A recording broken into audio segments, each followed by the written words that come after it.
Hey guys, it's Liz Lizards. So today is episode 2 of my Doing Better in College series. If you want to check out episode 1, I'm going to link it right up here. So for this episode, I'm going to be talking about study habits and good study skills, and how to use those to get better grades on tests.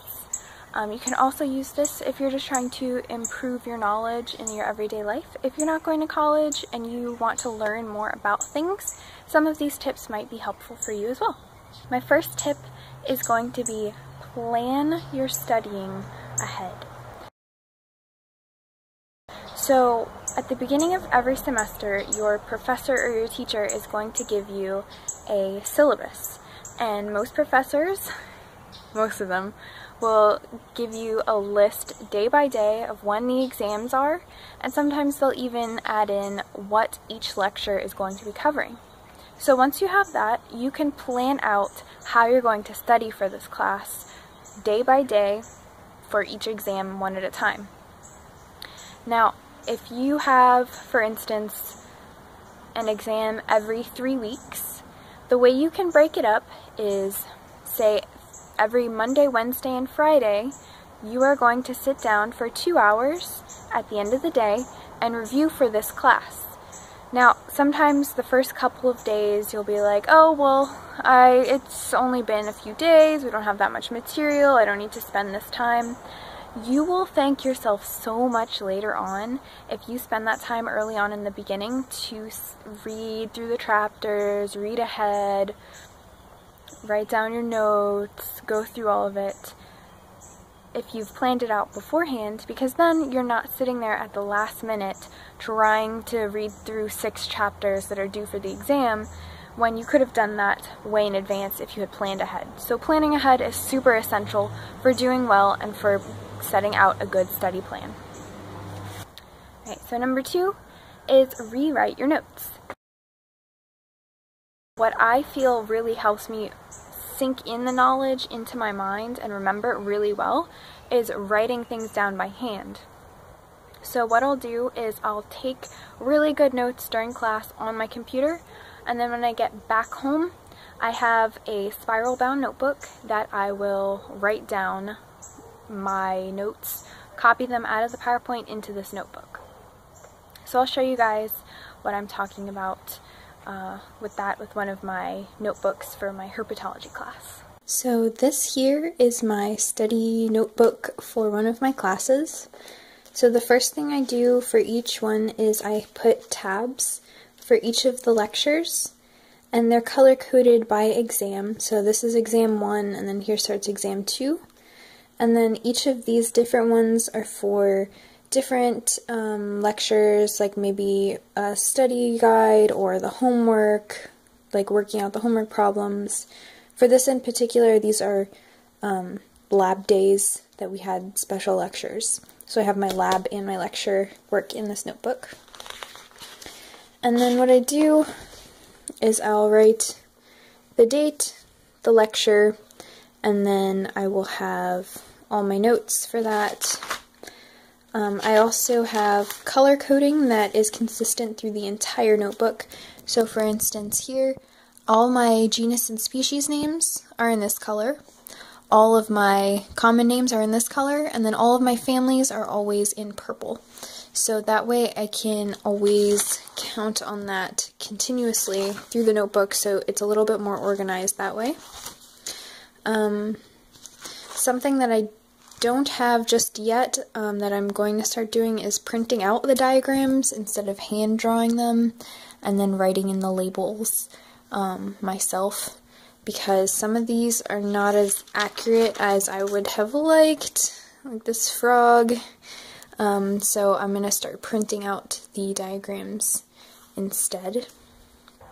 Number 3, do your homework in advance.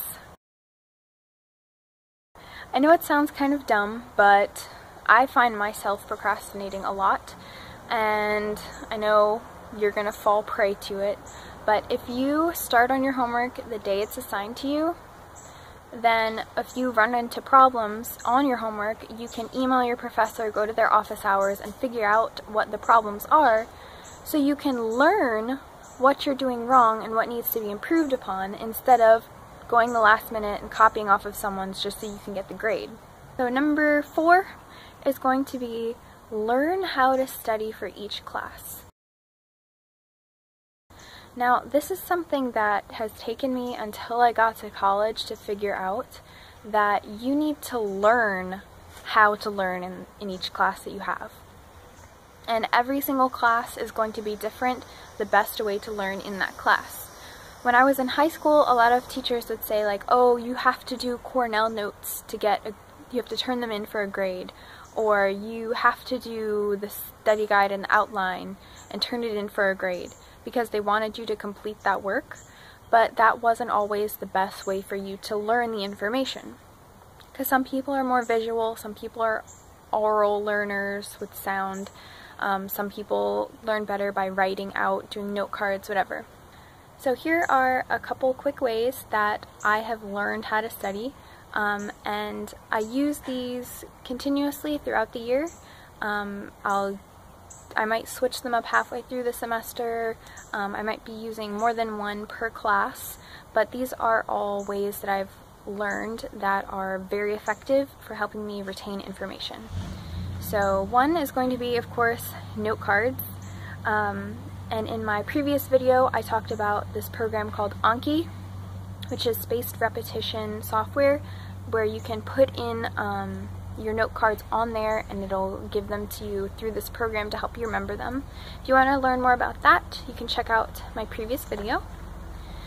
Note cards are good for memorizing material, or if you have diagrams that need to be remembered.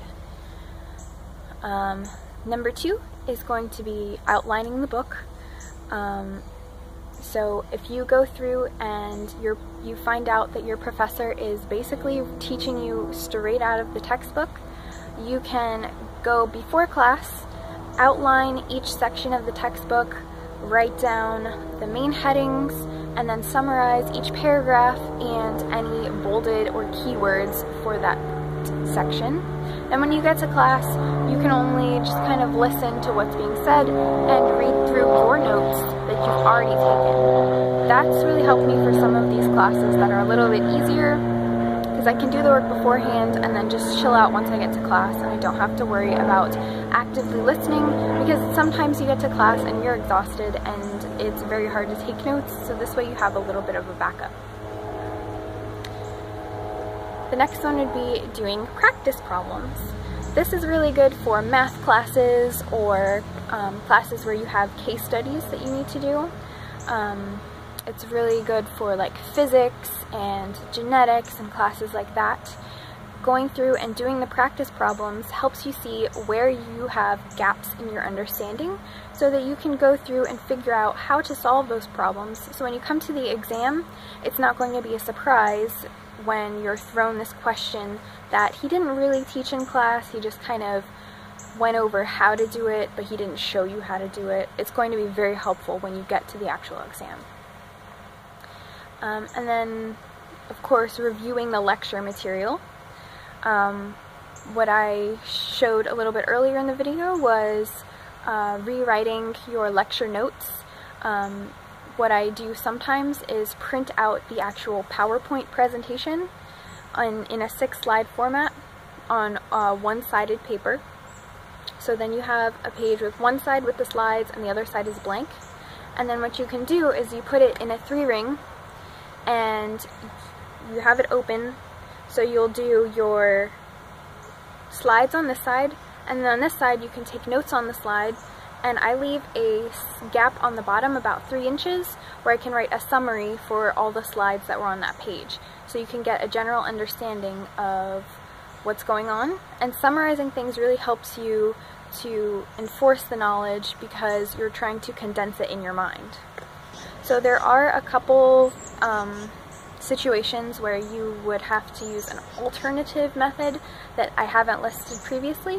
So it really depends on what the course content is as to how you're going to attack it. But this is just showing you a variety of different methods that I've used that can help me learn how to learn. Alright, so these were all of my study tips for how to do really well in college and do well on your exams.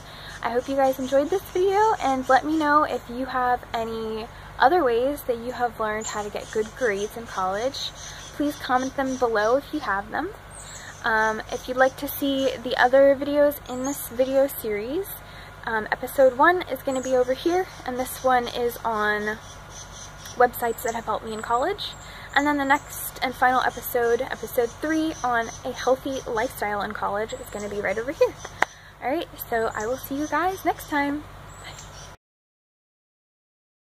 Bye. I'm actually filming with my laptop on a bird bath, a flower pot, and then my laptop, and then the camera here.